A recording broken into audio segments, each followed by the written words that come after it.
Hi math students, it's Mr. Hatchgasson here, and today we're going to learn how to find the highest common factor and the lowest common multiple of two numbers. Now before we start, I just want to do some work on divisibility tests. So looking at numbers and knowing what other numbers they can be divided by. So let's think about 342. Firstly, 342 is an even number. So if it's an even number, it means it can definitely be divided by 2. Therefore, we can say 342 is divisible by 2. And we can see that instantly because of the fact that it's an even number. In terms of any other numbers, now let's see, is it divisible by 3? Now, to test if a number is divisible by 3, we can add all the digits, and if the sum of the digits is in the 3 times tables, that number is divisible by 3. So if we add 3 plus 4 plus 2, that will give us 7, 8, 9. Is 9 in the 3 times tables? Yes, it is. So that means 342 is divisible by 3. And that will give us 114. So just by doing 2 quick tricks, we can see the number is divisible by 2 and divisible by 3. Now 88, is it divisible by 2? Yes, it is, because it's an even number and we can half it. Is it divisible by 3? Well, 8 plus 8 makes 16. 16 is not in the 3 times tables, so it's not divisible by 3. Now, we can also ask, is it divisible by 4? To test if a number is divisible by 4, you can see if you can half that number twice. So if I half it once, I get 44. If I half it one more time, I will get 22. Therefore, this number is divisible by 4 because I can half it twice, and 88 divided by 4 will give us 22 as seen here. Now, 125, is it divisible by 2? Well, no, that's because we're dealing with an odd number here. Odd numbers can't be halved. Well, I mean, they can be halved, but you won't get a whole number. So in terms of divisibility by 2, what we mean is if we divide it by 2, will we get a whole number? Well, in this case, because we're dealing with an odd number, we won't be able to get a whole number if we were to divide this by 2. Is it divisible by 3? Well, 1 plus 2 is 3, and 3 plus 5 is 8. So this number is not divisible by 3 because 8 is not in the 3 times tables. Is it divisible by 4? Well, if we can't half it once, we certainly won't be able to half it twice. So it's not divisible by 4 either. However, it is divisible by 5. And the reason why it's divisible by 5 is because in the 5 times tables, all the multiples, and we will talk about multiples very shortly, all the multiples of the 5 times tables either end in 0 or 5. So let's think about it. We have 5, the next multiple is 10, the next multiple is 15, the next multiple is 20, the next multiple is 25, 30, 35, 40, 45, and so on. So all multiples of 5 end in either 0 or 5. Therefore, this number will definitely be divisible by 5. And lastly, 330, well, it ends in 0, which makes this an even number, so it's divisible by 2. Is it divisible by 3? Well, 3 plus 0 makes 6. 6 is in the 3 times tables, so this is divisible by 3. If we were to divide it by 2 and 3, we would get a whole number. Is it divisible by 4? So if I was to half this once, I would get 150 plus 15 gives us 165. Well, in that case, it will not be divisible by 4 because we can't half 165. So it's not divisible by 4. Is it divisible by 5? Well, it ends in a 0, and we just said all multiples of the 5 times tables either end in 5 or 0. Therefore, this number is divisible by 5. And is it divisible by 10? And the answer to that is yes, because it ends in 0. And again, if we think about the multiples of the 10 times tables, we have 10, we have 20, we have then 30, 40, 50, 60, 70, and so on. So all multiples of the 10 times tables end in 0. So this number is definitely divisible by 10. And this will come in handy later on in the lesson. So moving on, if I can just clear the screen. All right, so multiples. Multiples are numbers that appear in the multiplication tables of any given number. So we just talked about the multiples of 5 times tables and the 10 times tables. So what is the 6th multiple of 7? So we have to think about the 7 times table. So the first multiple is going to be 7. 1 times 7 is 7. The second multiple is going to be 14. The third multiple is going to be 21. And then we get 28, then we get 35, then we get 42. Is this the 6th multiple? Well, the first one's 7, second one's 14, third one's 21, fourth one's 28, fifth one's 35, and the 6th one is 42. So the 6th multiple of 7 is 42. And we can complete this sentence, so if you want to pause the video, you can.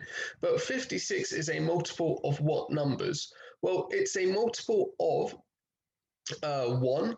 It's a multiple of 2 because 56 is in the 1 times tables. 56 is in the 2 times tables. And it's in the 4 times tables. It's in the 7 times tables. It's in the 8 times tables. It's in the 14 times tables. It's in the 28 times tables. So 28 times 2 makes 56. So it's the second multiple of 28. And it's also in the 56 times tables. 1 times 56 making 56. So again, just to recap, multiples are the numbers that appear in the times tables of any given number. Now here's a little test question. So if I can just move this out the way. It says my number is greater than 20, my number ends in a 0, my number is a multiple of 12, and my number is less than 100. What is my number? So again, you can pause the video if you want to have a go at this. But if we were to do this, we essentially need the multiples of 12 that are bigger than 20 and smaller than 100. So if we list the multiples of 12, we are going to get 12 being the first multiple, then it's 24, then it's 36, then it's 48. The next multiple is 60. Okay, so this number is greater than 20. It's also less than 100. It also ends in 0. So it does satisfy these conditions, but we're just going to go up to see if there are any other multiples that end in 0. So we have 60, then we'll have 72, then we'll have 84, then we'll have 96, and any multiple greater than 96, if we add 12 to this, we're going to get a number greater than 100. So the multiple, or the number that we're looking for, has to be 60 because no other multiple ends in 0. And that's your answer to this problem. Okay, moving on, if I can just clear the screen. All right, factors. So what are factors? Factors are numbers that divide exactly into another number. So if we think about the factors of 24, 3 and 8 are factors of 24 because 8 goes into 24 3 times and 3 goes into 24 8 times. So both of these numbers are factors of 24. Now, sometimes you may be asked to list the factors of a number. Now, you can draw a factor bug. This is quite common. I'm not the biggest fan of factor bugs, but students find it quite useful. I prefer the listing method myself, but we can go through this. So first, you can draw the antennas of your bug. Now, for every number, the most obvious factors are 1 and itself, because every number, 1 goes into it and itself will also goes into it. So if this number was 421, 1 will go into 421 and 421 will go in itself, because ultimately 24 divided by 24 will give us 1. Any number divided by itself will give us 1. And 24 divided by 1 will give us 24. Another way you can look at this is, what two numbers multiply together to give us 24? Well, 1 and 24 work, therefore 1 and 24 are factors of 24. Then we can draw the arms. So can we think of any other factors? Well, 24 is an even number, therefore it's divisible by 2. And if we do 24 divided by 2, we get 12. Or we can say 2 times 12 gives us 24. So both of these are factors. Is 24 divisible by 3? Well, 2 plus 4 makes 6. 6 is in the 3 times table, so 24 is definitely divisible by 3. And 3 times 8 will give us 24. Is 24 divisible by 4? Well, if we half it once, we get 12. If we half it again, we get 6. So we can half 24 2 times, so it's divisible by 4 as well. So our answer is going to be 4 times the number to give us 24. Well, that's going to be 6, or 24 divided by 4 will give us 6. So these are all the factors of 24, and you can use the factor bug to help you identify all the factors. And moving on. Now we've got another question here, if I can just clear my screen. So it says my number is a prime number. Now, before we move on to prime numbers, I just want to define them. So prime numbers only have 2 factors. So for instance, an example of a prime number would be 6. Sorry, apologies, that is completely wrong. An example of a prime number will be 5. And that is because, if we think about it, the only 2 numbers that go into 5 are 1 and itself, 1 and 5. There are no other numbers that we can divide 5 by and still get a whole number. So 5 is a prime number. It only has 2 factors. It's only divisible by 2 numbers. Likewise, 7 is a prime number because it can only be divided by 1 and 7. Therefore, it again has only 2 factors. So it says my number is a prime number, so it can only have 2 factors. My number is a factor of 51. My number is 1 more than a square number, and my number is, well, we're looking for a prime number, and that prime number is a factor of 51. So let's think about the factors of 51. So if we were to draw a factor bug,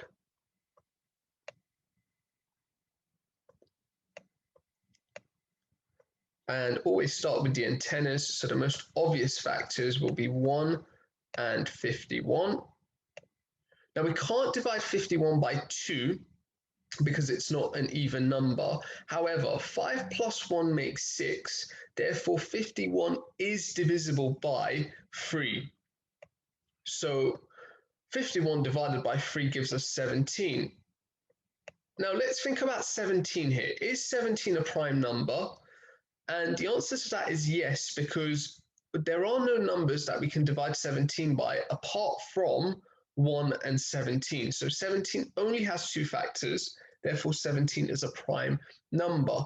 So 17 could satisfy or does satisfy 2 of the conditions. It's a factor of 51. It's also a prime number. Is it 1 more than a square number? So the number before this is 16. And 16, well, if we take the square root of 16, we will end up with 4. In other words, 4 squared is equal to 16. Therefore, 16 is a square number and 17 is 1 more than this square number. So the number that we're looking for is 17. Now, it's really important to be familiar with factors, multiples, and prime numbers for the next part of the lesson. All right, moving on. So now we want to find the highest common factor and the lowest common multiple of 18 and 30. Now, previously I said you can draw factor bugs However, an easier way, or a way that I find easier, is to list the most common factors of the numbers. So let's think about 18. Its most common factors will have to be 1 and 18. Now, if we write it like this and leave a gap between them, this will help us identify the other factors, because all other factors will be between 1 and 18. So we can't have a factor bigger than 18 now. So this narrows down the range of factors that we can have. Now let's look at 18. Does 2 go into it? Well, yes, it does, because it's an even number. 2 times 9 makes 18. So the other two factors are 2 and 9. So all other factors have to be between 2 and 9. So they can only be 3, 4, 5, 6, 7, and 8. So again, we've narrowed the range down. This way, we're not going to miss any factors. So is 18 divisible by 3? Well, 1 plus 8 makes 9. 9 is in the 3 times tables. So 3 is a factor, and that would be 3 times 6, which will give us 18. Now, is 18 divisible by 4? No, so 4 is not a factor. Is 18 divisible by 5? Well, no, because 18 doesn't end in a 5 or a 0. So the only other factors, or the only other numbers that are between 3 and 6 are 4 and 5, and we can rule them out because they're not factors. So this is the list of our factors. Likewise, with 30, so again, start with your smallest factor and your largest factor, which is going to be 1 and 30. Then we can narrow our range down. So all factors have to be between 1 and 30. Is 2 a factor? Yes, it is. 2 times 15 will give us 30. Is 3 a factor? Well, 3 plus 0 is 3. And we should know 30 is in the 3 times tables. So 3 times 10, or 3 and 10 are factors. And then is 4 a factor? Well, if we half 30, we'll get 15, and then we can't half 15 again. So actually, this is not divisible by 4. Is 5 a factor? Yes. 30 is in the 5 times tables, and 30 is divisible by 5. So 30 divided by 5 gives us 6, or we can think about it as 5 times 6 is equal to 30. Therefore, these are all the factors of 30, and there's nothing in between these two, no other whole number between 5 and 6. So if you keep narrowing your range down, you won't miss any factors, and I personally prefer this method. Now, moving on then, so the question is asking us, find the highest common factor and the lowest common multiple. So a common factor, what factors do they have in common? And I'm just going to write if I can. Okay. Sorry, just having a little malfunction here. There we go. So I have 1 and 1 are factors. So we can think about this and this. 2 and 2 are factors, so they're common factors. 3 and 3 are factors. And we want the highest common factor. So the highest common factor will be 6, as there is no common factor greater than 6. So 6 is the highest common factor, or the HCF of the two numbers. Whoops, just going to undo that. There we go. Equals 6.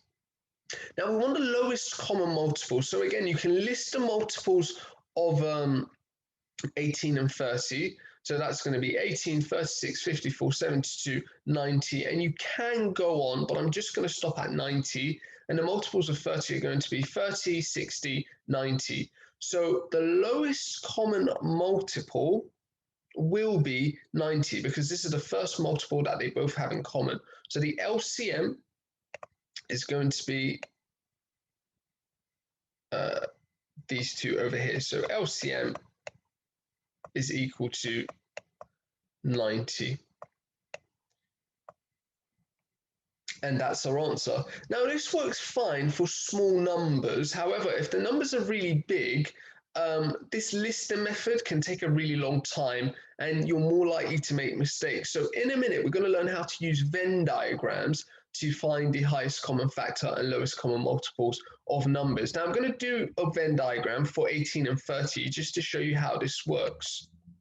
So if I just clear my screen.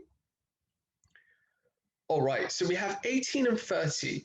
Now, to draw your Venn diagram, you need to break these down as a product of their prime factors. In other words, we need to draw factor trees. So to do factor trees is we have to ask ourselves, what two numbers multiply to give us 18? Well, those two numbers can be 3 and 6. Now, you could have picked 2 and 9. It doesn't matter how you start, but I've started with 3 and 6. Now, circle your prime numbers. So 3 is a prime number, and we're going to circle around this because we can't break this down any further. The only factors of 3 are 1 and 3. If we were to break this number down, we'll just end up with 1 and 3, and that cycle will just continue. So once we get a prime number, we circle it. Now we have 6. Can we break 6 down further? Well, yes, we can. 2 and 3 make 6. Both of them are prime numbers, so we're going to circle them. With 30 now, what two numbers make 30? So I've chosen 3 and 10. You could have chosen 15 and 2 or 6 and 5. Doesn't really matter, but I've chosen 3 and 10. I'm going to circle 3 because 3 is a prime number. 10 is not a prime number, so I can break it down further. And that's going to be 2 and 5, both of which are prime numbers. Now, your next step is to allocate these numbers into your Venn diagram. And with a Venn diagram, you always start in the middle section, or this bit here, which is common in both numbers. So we need to look at prime factors. Prime factors are these factors that we've circled. So all of these are prime factors. I'm just going to circle them in red one more time. So these are our prime factors, and we need to see what prime factors 18 and 30 have in common. So they both have a 3 in common. So I'm going to write 3 once in here because this section is shared by both numbers. So I don't need to write 3 twice. Once I've written 3, I'm going to cross these off just so I know I've allocated them in my Venn diagram so I don't repeat them again. Now, do I have any other prime factors in common? Well, I have a 2 here and a 2 here. They're in common, so I'm going to allocate this in the middle again, and I've crossed them off so I don't reuse them. And now I'm left with a 3 and a 5. The 3 belongs to the 18, so that's going to be this region here. I'm going to cross that off. The 5 belongs to the 30. That's this region here. And I'm going to cross it off here. And now if we have a look, if I draw a circle, a red circle around the 18 circle, if I was to multiply these numbers, have I missed one out? Actually, because this doesn't seem to quite add up. Sorry, yes, no, this is perfect. So 3 times 2 is 6. 6 times 3 makes 18. So if we multiply all the numbers in the red circle or in the 18 circle, that should give us 18. If it doesn't, it means you've done something wrong. Now I'm just going to use another color, so I'll use purple for the 30 circle.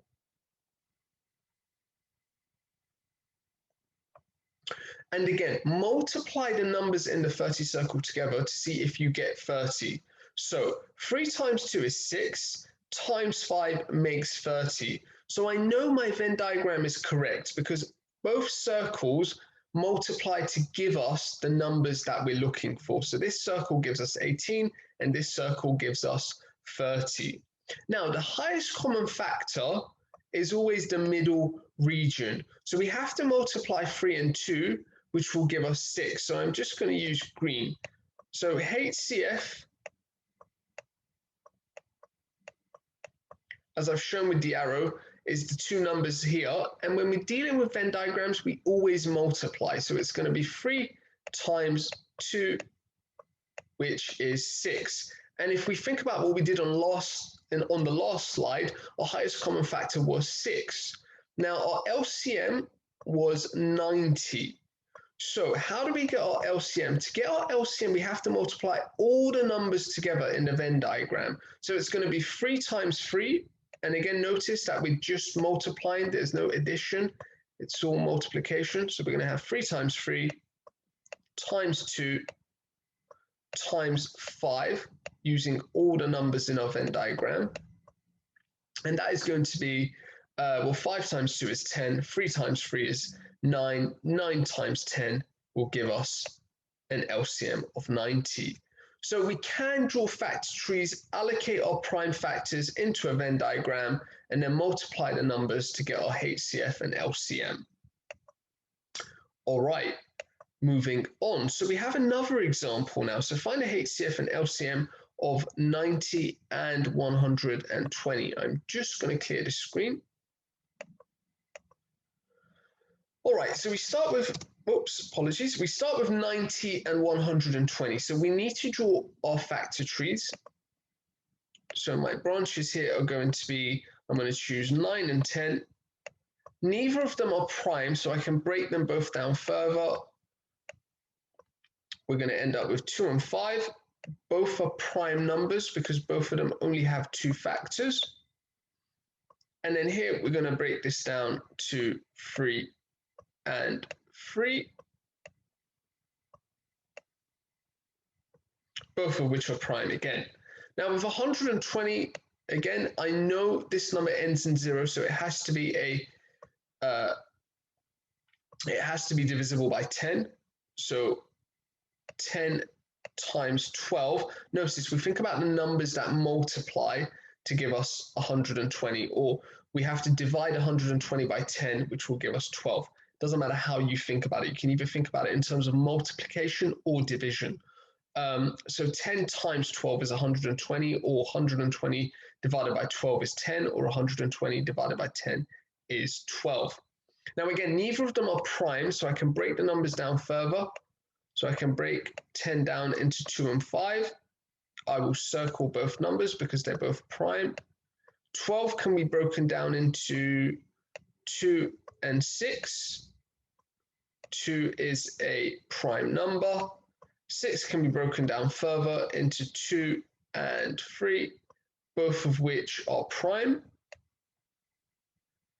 And that's it. We've broken both numbers down. Now we just need to allocate the numbers into our Venn diagram. So again, always start with the middle section here, or your HCF section, and ask yourself, what numbers do 90, or what prime factors do 90 and 120 have in common?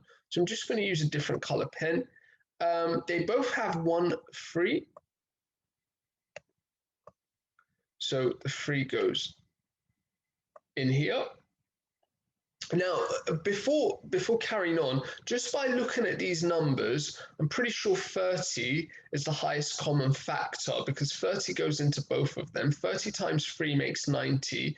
30 times 4 makes 120. But let's see if that will work when we do our Venn diagram. So 3 is common. They also both have a 2 that's common. Cross them out. Allocate them only once. We don't need to write 2 or 3 twice. We only write them once because this is the middle region. And they also have a 5 in common. Now, if we multiply these numbers together, 3 times 2 times 5, that will give us 30. So the highest common factor is equal to 30. Now I still have prime factors to allocate. So I still have another 2, and a 3 for 90. So I'm going to allocate the 3 here. And now notice 3 times 2 times 5 times 3 gives us 90. So our circle, our 90 circle, is correct because all the numbers multiply together to give us 90. Now for a 120 circle, well, I've got another 2 to allocate in here, and I have another 2 to allocate. And again, in our black circle, or the 120 circle, these multiply together give us 30. 30 times 2 is 60, times another 2 is 120. So this circle is correct. Therefore, our Venn diagram is correct. Now we want the LCM. Now, to find the LCM, you can think about it yourself, so you can pause the video and have a go at this. But to find the LCM, we have to multiply all the numbers in our Venn diagram. So these multiplied together give us 30, multiplied by 3 give us 90, multiplied by 2 give us 120. Sorry, 180 multiplied by 2 will give us 360. So we can write this as 3 times 3, or 3 squared in index form, times, how many 2's do we have? 1, 2, 3, times 2 cubed, times 5, which will be equal to 360. And we can just double check this to make sure we're right. So 3 times 3 times 2 times 5 times 2 times 2 is equal to 360. All right, now you can have a go at this. So notice the numbers are quite big, so the listing method won't work. You will have to use factor trees. So you can pause the video and have a go at this and see how far you get. But I'm going to start. So my factor trees would look something like this. 72 will be broken down into 3 and 24. 24 is broken down into 8 and 3. 8 is broken down into 4 and 2. 4 is broken down into 2 and 2. Notice I only circle my prime numbers. Likewise with 900, the easiest numbers I thought would be 90 and 10. And then I just kept breaking the branches down further and circling my prime numbers. Now comes the difficult part, which is allocating the prime numbers. So again, start in the middle section. What do they both have in common? They both have 1, 2 in common. So we allocate the 2 here. Again, I'm only going to write it once, not twice. Do they have any other 2's in common? Yes, they do. That's 1, 2 here, and another 2 there. Do they have any other numbers in common? They have a 3 in common. So that's 1, 3 here. Do they have another 3 in common? Well, I see a 3 here, and I see another 3 there. And 72 has 1, 2 remaining, so we'll just put that here. And 90 has a 5 and another 5 remaining, so 2 5's come over here. And now again, multiply the numbers together to see if your numbers in this circle will multiply to give you 72, and the numbers in this circle will multiply to give you 900. So 5 times 5 times 2 times 2 times 3 times 3 will give me 900. So that's correct. I just checked on my calculator. And for 72, so again, we have 2 times 2 times 2, which is 8, times 3 times 3, which is 72. So my Venn diagram is correct. Now to find my HCF, that's going to be the middle region here.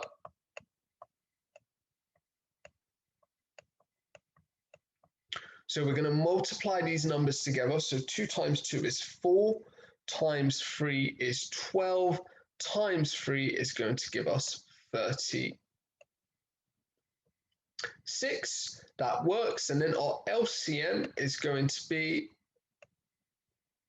all the numbers multiplied together. So again, I'm going to write it in index form. So that's going to be 2 to the power of 3. 2 times 2 times 2 can be written as 2 to the power of 3 times 3 squared. In other words, 3 times 3 times 5 squared. Whoops, sorry, that is a bit unclear. And that will give us, so we've multiplied all the numbers, 2 times 2 times 2 times 3 times 3 times 5 times 5. And that will be, so I would just use my calculator to check this. And that's going to give us 1,800 for the lowest common multiple. So whenever you have HCF and LCM problems, you can use the Venn diagram, especially when you're dealing with really large numbers, because if you were to list the multiples of both numbers, you will have to go on for a long time. and that will make life really difficult. So draw your factor trees, allocate the prime factors into your Venn diagram, and then multiply the numbers out to get your HCF and LCM. All right, now lastly, let's do a worded problem.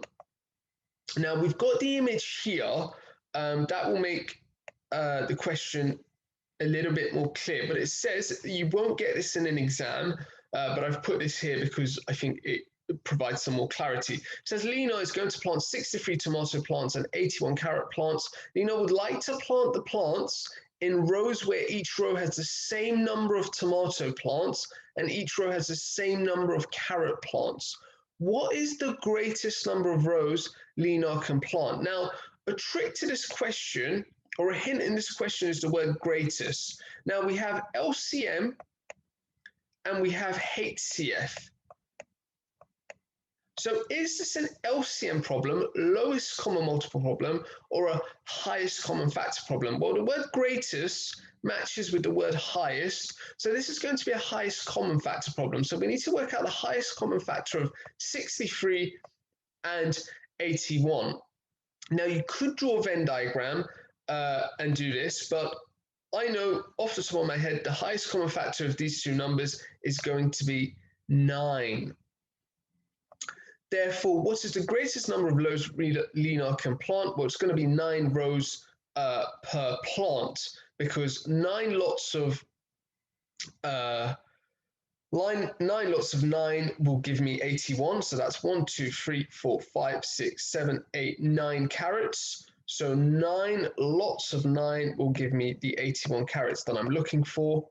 And then here, 9 lots of 7s will give me the 63 tomatoes that I'm going to plant, or that Lena is going to plant. So the answer to this question would be 9 rows of carrots and 9 rows of tomatoes.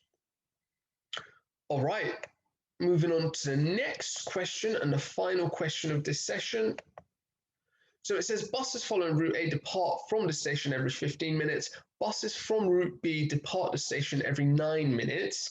At 9 a.m., 2 buses depart from the station at the same time, following the routes A and B. What will be the next time the 2 buses following the 2 routes depart the station together? So again, you can pause the question and just read it to try and make better sense of it.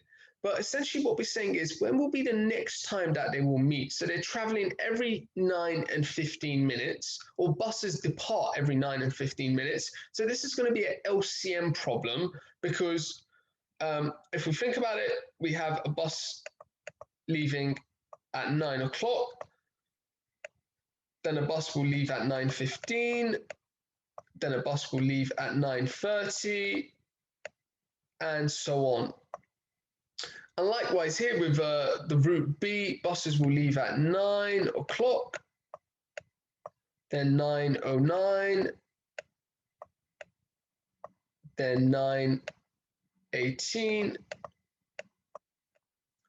and so on. So when will be the next time that they both depart together? Well, seeing as we're going up in multiples of 15 and 9, what we can do is find the lowest common multiple of 15 and 9. Now again, you can use your Venn diagram, or you can carry on listing, because I think 9 and 15 are nice numbers. The listing method will work fine. And if we were to continue to list this, our lowest common multiple of 9 and 15 would be 45. So that would be 45 minutes. And again, if we have a look here, this is going to give us 9:45. This is going to be 9:18, 9:27, 9:36, and then 9:45. So the next time they're going to depart together will be at 9:45. But again, as I said, you could have just found the LCM of 15 and 9, which will be 45, and that would mean 45 minutes, as we're dealing with time in this question. And then you could have added on 45 minutes, which meant both buses would have departed together again at 9:45. Thank you very much for listening. So again, just make sure you have a clear understanding of what factors are, what prime numbers are, what multiples are, and how to allocate prime factors into a Venn diagram to find the LCM and HCF of two numbers. Thank you for listening, and I hope you have a good day. Bye.